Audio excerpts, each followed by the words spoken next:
Crimson Desert's launch has been anything but smooth. From launch day heartbreak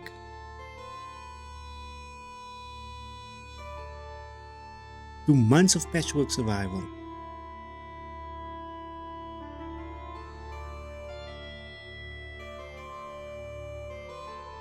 The question is simple.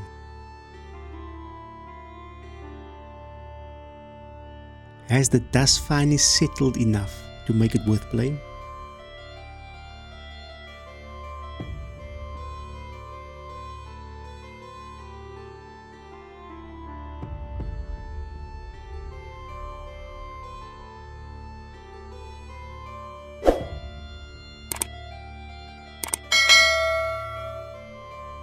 Crimson Desert promised us a living, breathing fantasy world.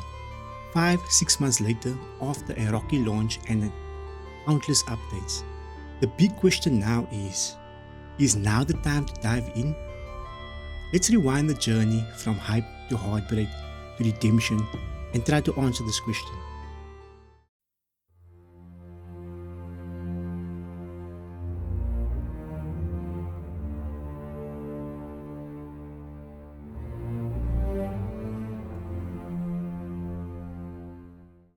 Crimson Desert's journey began long before its release. First teased by Pywel in December 2020 at the Game Awards, it was positioned as the spiritual successor to Black Desert Online. The reveal trailer showcased cinematic combat, sprawling landscapes, and a gritty medieval tone that immediately drew comparisons to The Witcher 3 and Assassin's Creed. But the early marketing caused confusion, because at first, Crimson Desert was pitched as an MMO, only later clarified as a single-player RPG with multiplayer elements, and that shift alone left fans wondering what kind of game this truly was. But the hype cycle only grew stronger as trailers highlighted its ambition. Delays soon followed. Crimson Desert was originally expected to release in 2021. The game was postponed as Pywel shifted focus to next-gen development and the new Black Space engine. Then in August 2025, the studio announced Crimson Desert would slip from Q4 of 2025 to Q1 of 2026. This was a move that they described as a strategic decision aimed at ensuring success on a meaningful scale. Now, despite the setbacks, anticipation never faded. By late 2025, Pywel confirmed a March 2026 release date, fueling excitement with gameplay demos that highlighted the Black Space engine's technical scope. The promise was clear. Crimson Desert was aiming to be the next-gen open world capable of rivaling the biggest RPGs of the decade.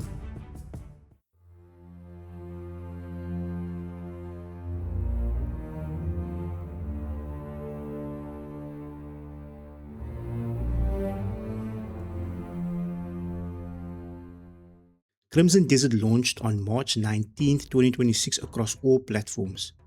And right out of the gate, it was a commercial juggernaut.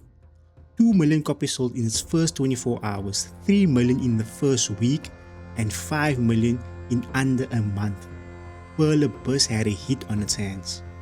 But while sales soared, critical reception was more polarized. On Metacritic, the game landed a 77%. It's not looking good, bruv. It's not looking good. Praised for its immersive open world and ambitious combat systems, players, however, were far more generous, giving it an 8.8 user score. Notebook Check summed it up best: an immersive open world held back by awkward controls and quality of life issues. That disconnect between ambition and execution became the defining narrative of Crimson Desert's launch. Critics and gamers alike admired the scope, but the clunky controls, clumsy inventory management, and performance bugs weighed the experience down. It wasn't a Cyberpunk 2077's broken launch, but more like Mass Effect Andromeda, with ambitious worlds and systems that were undermined by awkward design choices that kept it from greatness. The open world and combat systems were praised for ambition and technical scope, but the narrative pacing and early gameplay loop were seen as major weaknesses. IGN called it a jack of all trades, master of none, while Polygon bluntly noted that after 20 hours, the game was no fun and it felt generic. Players were just as divided. Some compared Crimson Desert to The Witcher and Baldur's Gate 3, praising its depth and freedom. Others refunded the game outright, citing poor optimization and frustrating bugs. Later patches though improved mechanics and added content, but the core story issues remained a sticking point for many critics. The consensus was clear. Crimson Desert was ambitious and technically stunning, but flawed at launch. A game that promised greatness, yet stumbled in execution.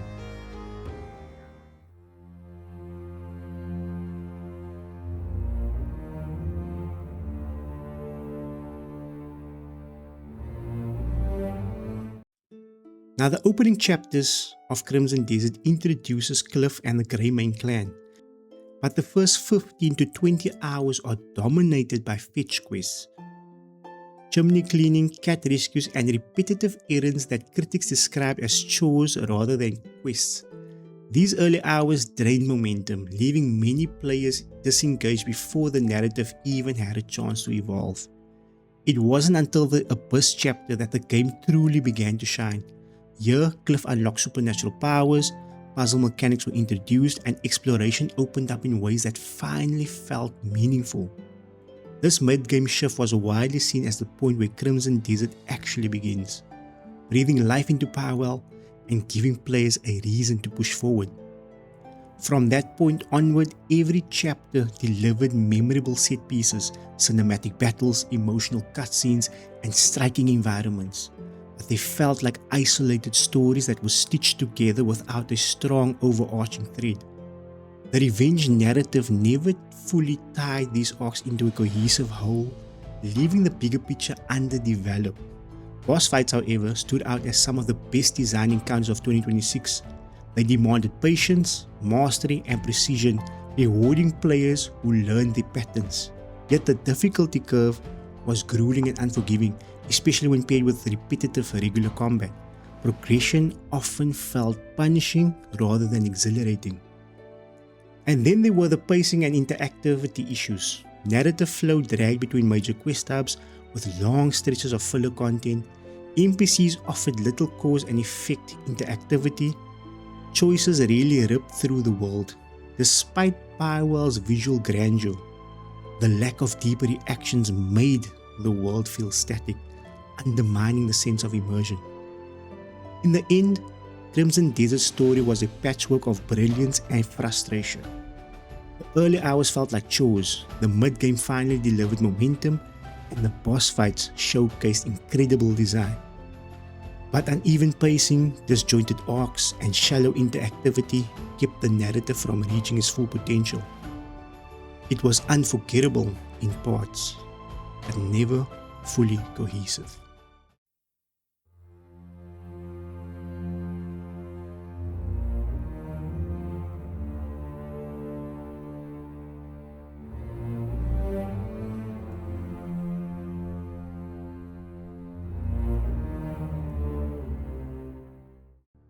But here's where Crimson Desert surprised everyone. For players who stuck with the game aged like a fine wine.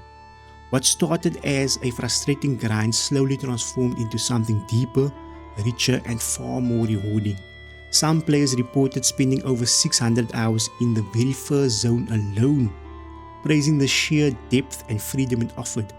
And once later zones opened up, Crimson Desert revealed vast systems, trading caravans, housing, pets, and abyss content that made the world feel alive in ways few games ever achieve. The more time you invested, the more the game unfolded. It became a title with a million different games inside it, a sandbox of endless mechanics and expansive systems. And its unforgiving nature was exactly what made it special, because Crimson Desert doesn't hold your hand. Instead, it pushes you to carve out your own adventure, to explore, to fail, and to discover. By July 2026, the turnaround was undeniable. Steam reviews shifted from mixed to very positive after patches fixed technical issues and rebalanced combat. Players began calling it a masterpiece. If you were willing to invest the time, One review summed it up perfectly. A fun 11 out of 10, story 3 out of 10. The mechanics and sandbox outweighed the narrative flaws. Even Notebook Check's follow-up review echoed the sentiment. While the story remained weak, the gameplay loop and open world systems had become highly engaging after updates. The game that was promised was finally emerging, and players who abandoned it at launch were starting to return.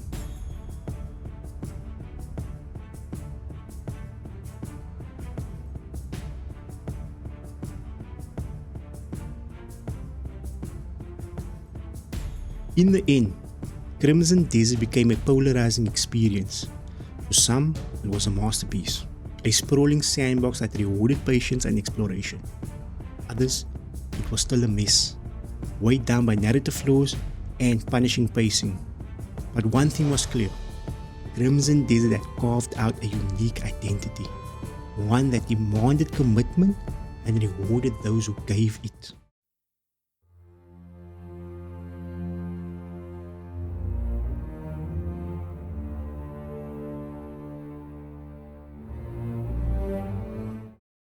So 5-6 months after launch, Crimson Desert has achieved massive commercial momentum with over 6 million copies sold. The game has pulled in strong revenues without leaning on aggressive microtransactions. Analysts project it could generate more than $400 million by the end of 2026, a staggering success for Pywel. The studio worked quickly to stabilize the game. Within the first 6 weeks, Crimson Desert received 6 major patches, directly addressing player frustrations with fast travel, storage limitations, and boss difficulty, as well as combat responsiveness. These updates laid the foundation for the turnaround we've seen since. Looking ahead, Pywel has confirmed a story expansion is in development. This will likely open up currently inaccessible areas of the map, adding much needed narrative depth. Community speculation points to new raids, legendary equipment tiers, and possible co-op dungeons, features that could elevate the game's replayability even further. Stability has also improved dramatically. Numerous bug fixes and performance upgrades have smoothed out the experience, making Pywel feel more polished than it did at launch. And the community has noticed. By July 2026, Steam reviews climbed from mixed to very positive. Many now call Crimson Desert a contender for Game of the Year. Pywel isn't stopping there. A port for the Nintendo Switch 2 is already in development, targeted for the first half of 2027. Future expansions are planned, though the cadence will depend on the success of the first DLC.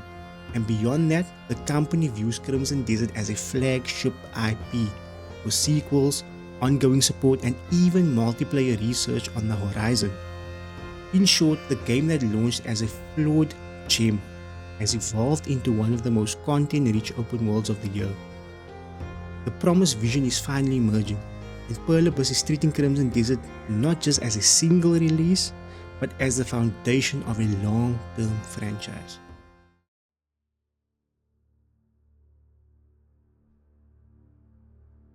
So with that being said, Crimson Desert's journey has been anything but ordinary.